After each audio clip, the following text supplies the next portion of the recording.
Სამებით უკვე 5 დღის განმავლობაში არალეგიტიმური ხელისუფლება, ქართული ოცნება, არალეგიტიმური პრემიერი კობახიძე, ეგრეთ წოდებული პარლამენტის თავმჯდომარე პაპუაშვილი, სხვები და სხვები ახორციელებენ სასაცილო იუმორისტულ შეტევას კოალიცია ძლიერ საქართველოზე. ჩვენთვის სრულიად არასერიოზული იქნებოდა მათი ეს პროპაგანდისტული ნარატივი, რომ არა ის რეალური ხელშეშლა ჩვენ საქმიანობაში, რომელსაც ისინი აწარმოებენ. 5 დღის განმავლობაში ანტიკორუფციული სააგენტო თავდასხმას ახორციელებს პოლიტიკური გაერთიანება და კოალიცია ლელო ძლიერი საქართველოს და მისი დამფუძნებლის მამუკა ხაზარაძის წინააღმდეგ.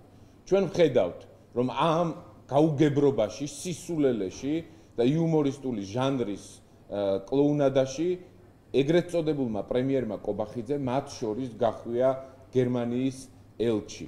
გერმანიის ელჩი, რომელსაც წლების განმავლობაში უკვე აქტიურად ებრძვის ქართული ოცნება, რომელზეც სწორედ 2025 წლის 1 ივლისს გააკეთეს განცხადება, რომ ის უნდა გააძევონ გერმანიის ელჩი, უნდა გააძევონ ქვეყნიდან.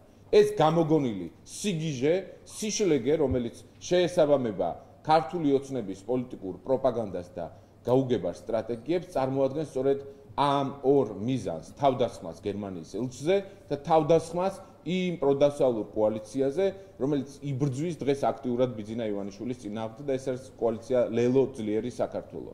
ამის პარალელურად ანტიკორუფციულ სააგენტოსთან ერთად ჩვენ უკვე თავს გვესხმის საქართველოს იუსტიციის სამინისტრო, ჩვენ თავს გვესხმის აღსრულების ეროვნული ბიურო, ჩვენ მოგვივიდა დღეს წერილი, სადაც გვატყობინებს აღსრულების ეროვნული ბიურო, რომ კოალიცია ლელო ძლიერი საქართველოს ოფიციალური საბანკო ანგარიში არის დაყადაღებული. ეს არის კიდევ ერთი უბადრუკი მცდელობა, რომ ხელი შეუშალონ ჩვენს ბრძოლას და წინააღმდეგობას საქართველოს მოქალაქეებთან ერთად, რომ პასუხი გავცეთ ივანიშვილის ძალადობრივ რუსულ რეჟიმს.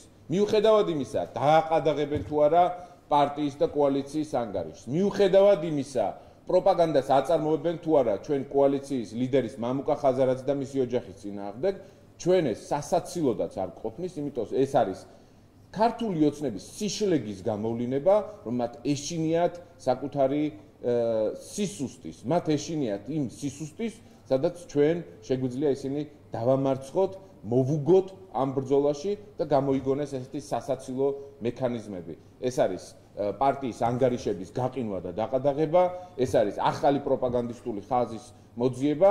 ჩვენ გვაქვს შეხება როგორც ყოფილ ბიზნესმენთან მამუკა ხაზარაძესთან, რომელიც წლების განმავლობაში ასეულობით მილიონ ლარს იხდის საქართველოს ბიუჯეტში.